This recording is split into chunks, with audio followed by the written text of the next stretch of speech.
2,30,00,000 টাকা। 2,50,00,000। আরে কি ব্যাপার, আপনাদের এই অনুষ্ঠানে এ ধরনের লোক কিভাবে আসে? নিলামে এই সকল গাড়ি তুই কিনে নিবি? এই সকল গাড়ির দাম প্রায় 3 কোটি টাকা। আর তুই এত টাকা কখনো স্বপ্নেও দেখেছিস? তোমাকে একটা কথা বলতে ভুলে গেছি। একটা কথা মনে রেখো, ওখানে কামরুল সাহেব নামে একটা লোক আসবে।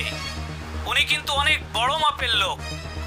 ওনার সাথে খুব সংযমী হয়ে কথা বলবে, কোনো রকম বেয়াদবি যেন না হয়।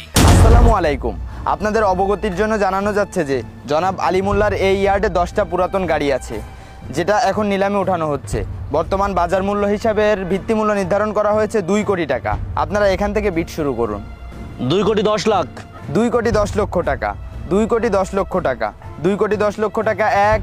2,10,00,000 টাকা 2। 2,20,00,000। 2,20,00,000 টাকা। 2,20,00,000 টাকা। 2,20,00,000 টাকা 1। 2,20,00,000 টাকা 2। 2,30,00,000। 2,30,00,000 টাকা 1। 2,30,00,000 টাকা 2। 2,50,00,000। আরে কি ব্যাপার, আপনাদের এই অনুষ্ঠানে এ ধরনের লোক কিভাবে আসে? এটা একটা ভদ্র পরিবেশ, তার মতো লুঙ্গি গামছা পরা লোক তো এখানে আমরা আশা করিনি। এই তুই কে? তুই এখানে কিভাবে আসলি? যা বের হয় এখান থেকে। আরে আপনারা এভাবে কেন কথা বলছেন? আপনারা একটা নিলামের কার্যক্রম শুরু করেছেন আর আমি সেখানে অংশগ্রহণ করার জন্য এসেছি। এত কথা না বলে আপনারা ডাক উঠান। এই